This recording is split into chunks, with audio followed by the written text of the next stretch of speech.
Reading through the Bible in 1 year, December 28th, 2 Chronicles 32, Revelation 18, Zechariah 12 through 13, and John 18:25 through 19:16. After these things, and the acts of faithfulness, Sennacherib, king of Assyria, came and invaded Judah, and encamped against the fortified cities, thinking to win them for himself. When Hezekiah saw that Sennacherib had come and intended to fight against Jerusalem, he planned with his officers and his mighty men to stop the water of the springs that were outside the city, and they helped him. A great many people were gathered, and they stopped all the springs and the brook that flowed through the land, saying, "Why should the kings of Assyria come and find much water?" He set to work resolutely, and built up all the wall that was broken down, and raised towers upon it, and outside it he built another wall. And he strengthened the Millo in the city of David. He also made weapons and shields in abundance, and he set combat commanders over the people, and gathered them together in the square at the gate of the city, and spoke encouragingly to them, saying, "Be strong and courageous. Do not be afraid or dismayed before the king of Assyria and all the horde that is with him. For there are more with us than with him. With him is an arm of flesh, but with us is the Lord our God, to help us and to fight our battles." And the people took confidence from the words of Hezekiah, king of Judah. After this, Sennacherib, king of Assyria, who was besieging Lachish with all his forces, sent his servants to Jerusalem, to Hezekiah, king of Judah, and to all the people who were in Jerusalem, saying, "Thus says Sennacherib, king of Assyria, on what are you trusting that you endure the siege in Jerusalem? Is not Hezekiah misleading you, that he may give you over to die by famine and by thirst, when he tells you, 'The Lord our God will deliver us from the hand of the king of Assyria'? Has not this same Hezekiah taken away his high places and his altars, and commanded Judah and Jerusalem, before one altar you shall worship, and on it you shall burn your sacrifices?" Because, again, remember, all they saw was that he was taking down altars and destroying altars and saying, "You got to do it here." To the rest of the nations around them, any high place or any high hill, you would put an altar on it because that's closest to God, so they could just worship God there. And they figure, well, the more altars you have, the closer you are to God, and the more God is pleased by this. But not the God of Scripture, who chose one place in Jerusalem. Has not this same Hezekiah, I already said that one. Do you not know what I and my fathers have done to all the peoples of other lands? Were the gods of the nations of those lands at all able to deliver their lands out of my hand?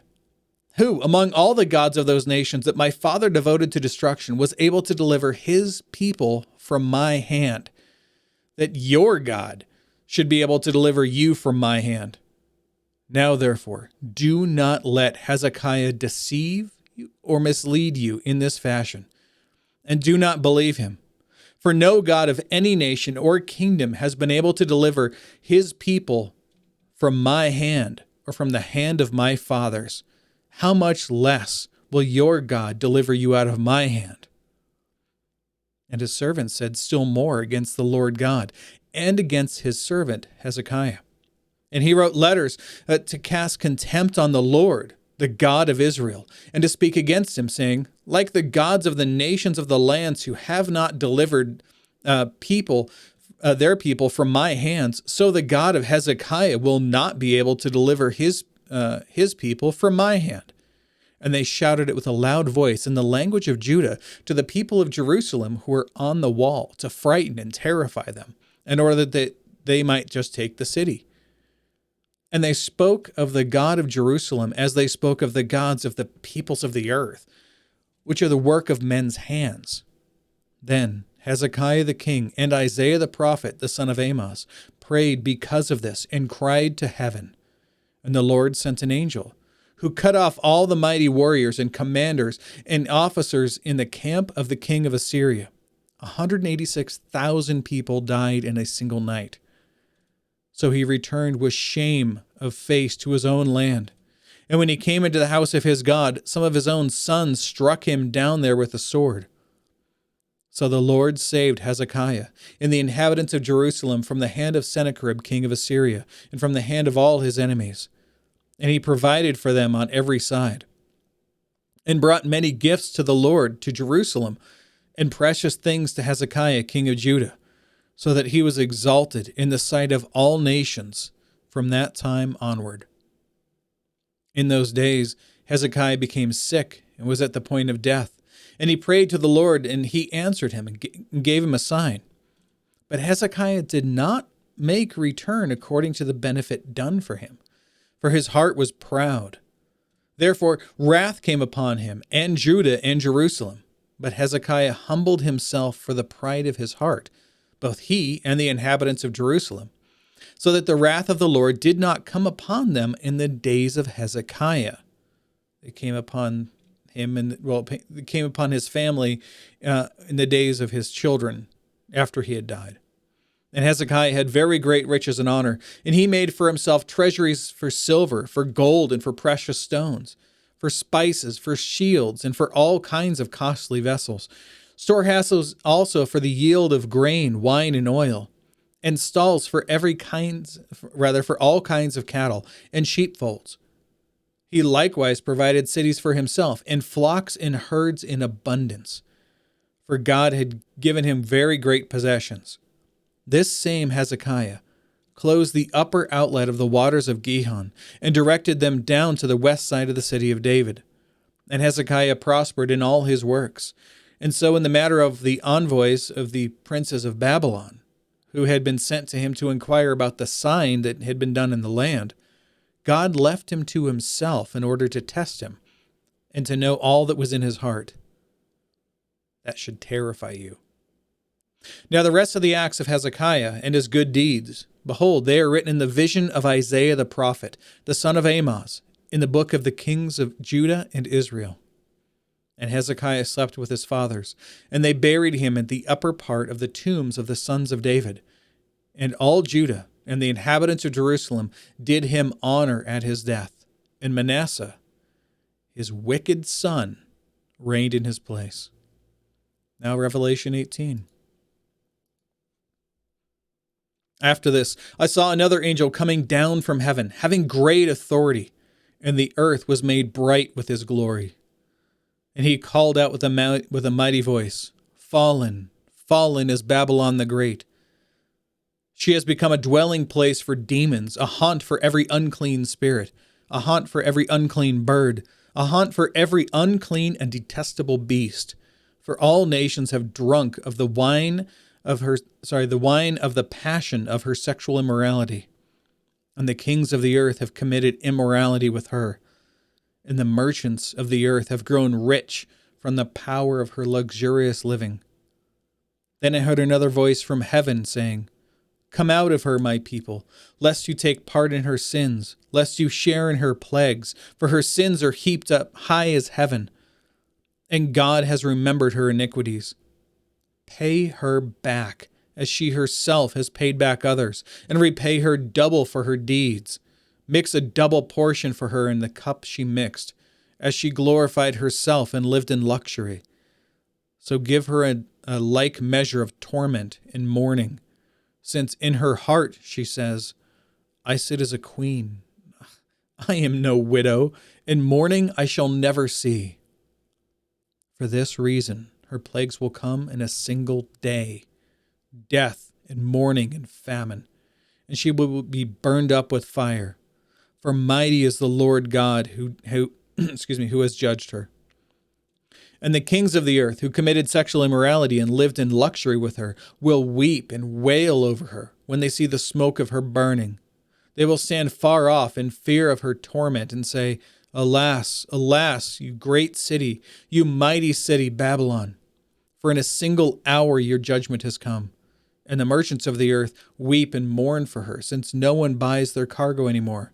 Cargo of gold, silver, jewels, pearls, fine linen, purple cloth, silk, scarlet cloth, and all kinds of scented wood, all kinds of articles of ivory, all kinds of articles of costly wood, bronze, iron, and marble, cinnamon, spice, incense, myrrh, frankincense, wine, oil, fine flour, wheat, cattle and sheep, horses and chariots, and slaves, that is, human souls. The fruit for which your soul longed has gone from you, and all your delicacies and your splendors are lost to you, never to be found again. The merchants of these wares, who gained wealth from her, will stand far off in fear of her torment, weeping and mourning aloud. Alas, alas for the great city that was clothed in fine linen, in purple and scarlet, adorned with gold, with jewels and with pearls. For in a single hour all this wealth has been laid waste. And all shipmakers and seafaring men, sailors, and all whose trade is on the sea, stood far off and cried out as they saw the smoke of her burning. What city was like the great city? And they threw dust on their heads as they wept and mourned, crying out, Alas, alas for the great city, where all who had ships at sea grew rich by her wealth. For in a single hour she has been laid waste. Rejoice over her, O heaven, and you saints and apostles and prophets, for God has given judgment for you against her. Then a mighty angel took up a stone, like a great millstone, and threw it into the sea, saying, So will Babylon, the great city, be thrown down with violence, and will be found no more. And the sound of harpists and musicians, of flute players and trumpeters will be heard in you no more. And a craftsman of any craft will be found in you no more. And the sound of the mill will be heard in you no more, and the light of a lamp will shine in you no more. And the voice of the bridegroom and bride will be heard in you no more. For your merchants were like the great ones of the earth, and all nations were deceived by your sorcery. And in her was found the blood of prophets and of saints, and of all who have been slain on the earth. Now Zechariah 12 through 13.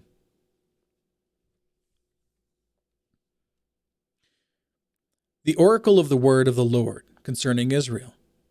Thus declares the Lord, who stretched out the heavens and founded the earth, and formed the spirit of man within him.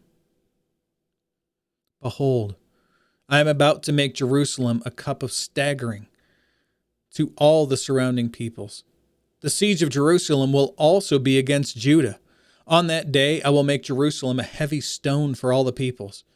All who lift it will surely hurt themselves, and all the nations of the earth will gather against it. On that day, declares the Lord, I will strike every horse with panic, and its rider with madness. But for the sake of the house of Judah, I will keep my eyes open. When I strike every horse of the peoples with blindness, then the clans of Judah will say to themselves, The inhabitants of Jerusalem have strength through the Lord of hosts, their God. On that day I will make the clans of Judah like a blazing pot in the midst of wood, like a flaming torch among sheaves. Then they shall devour to the right and to the left all the surrounding peoples, while Jerusalem shall again be inhabited in its place, in Jerusalem. And the Lord will give salvation to the tents of Judah first, that the glory of the house of David and the glory of the inhabitants of Jerusalem may not surpass that of Judah. On that day, the Lord will protect the inhabitants of Jerusalem, so that the feeblest among them on that day shall be like David, and the house of David shall be like God, like the angel of the Lord going before them. And on that day, I will seek to destroy all the nations that come against Jerusalem. I will pour out on the house of David and the inhabitants of Jerusalem a spirit of grace and pleas for mercy, so that when they look on me, on him whom they have pierced, they shall mourn for him, as one mourns for an only child, and weep bitterly over him, as one weeps for a firstborn. On that day, the mourning in Jerusalem will be as great as the mourning for Hadad Rimmon in the plain of Megiddo. The land shall mourn, each family by itself, the family of the house of David by itself, and their wives by themselves, the family of the house of Nathan by itself, and their wives by themselves, the family of the house of Levi by itself, and their wives by themselves, the family of the Shimeites by itself, and their wives by themselves, and all the families that are left, each by itself, and their wives by themselves. On that day there shall be a fountain opened for the house of David and the inhabitants of Jerusalem, to cleanse them from sin and uncleanness. And on that day, declares the Lord of hosts, I will cut off names of the idols from the land, so that they shall be remembered no more. And also I will remove from the land the prophets and the spirit of uncleanness. And if anyone again prophesies, his mother and father who bore him will say to him, You shall not live, for you speak lies in the name of the Lord. And his father and mother who bore him shall pierce him through when he prophesies. On that day, every prophet will be ashamed of his vision when he prophesies. He will not put on a hairy cloak in order to deceive, but he will say, I am no prophet. I'm a worker of the soil, for a man sold me in my youth. And if one asks him, What are these wounds on your back? He will say, The wounds I received in the house of my friends. Awake, O sword, against my shepherd, against the man who stands next to me, declares the Lord of hosts. Strike the shepherd, and the sheep will be scattered. I will turn my hand against the little ones. In the whole land, declares the Lord, 2/3 shall be cut off and perish, and 1/3 shall be left alive. And I will put this third into the fire, and refine them as one refines silver, and test them as gold is tested. They will call upon my name, and I will answer them. I will say, They are my people. And they will say, The Lord is my God. Now John 18:25 through 19:16.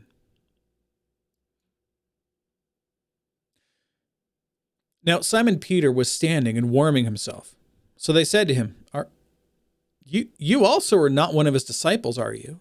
Well, he denied it and said, No, I am not.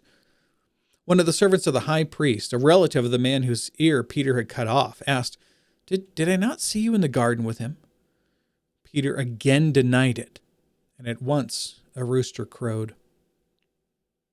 Then they led Jesus from the house of Caiaphas to the governor's headquarters. It was early morning. They themselves did not enter the governor's headquarters so that they would not be defiled, but could eat the Passover.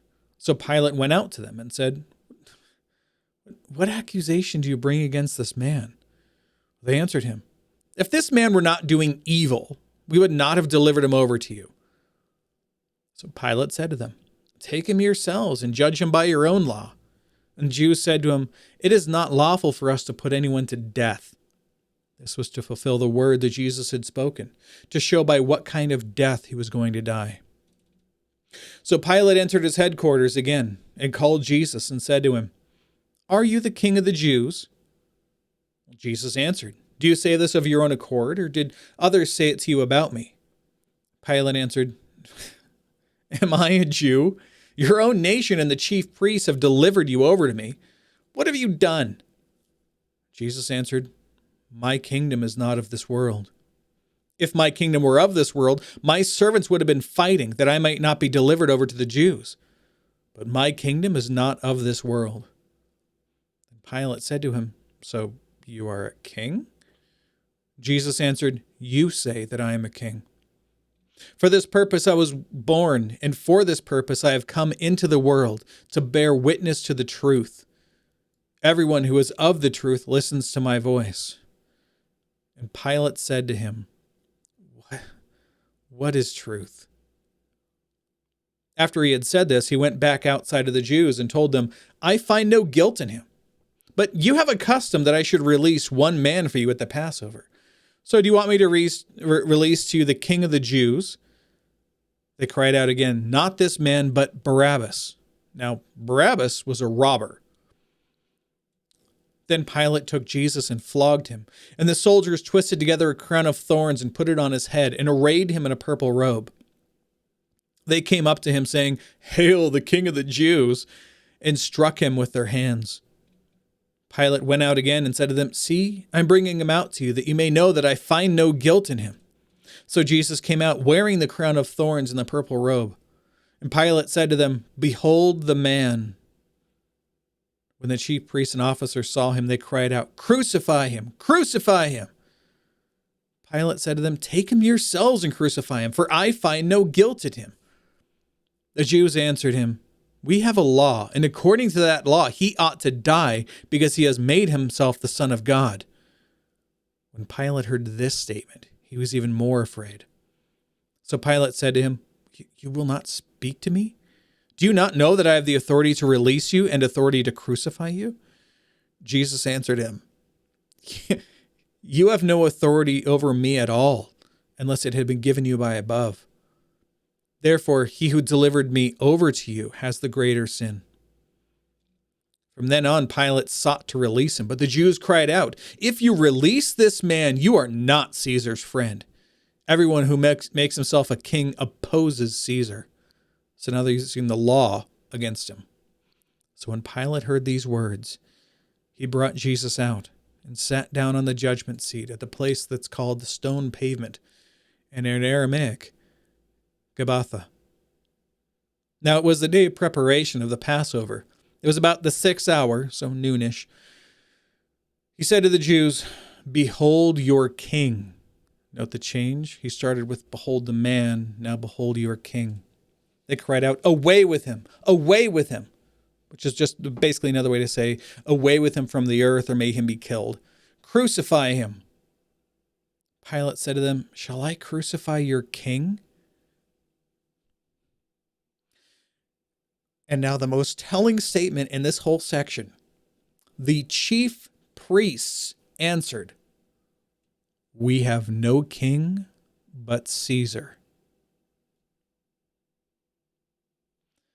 So he delivered him over to them to be crucified.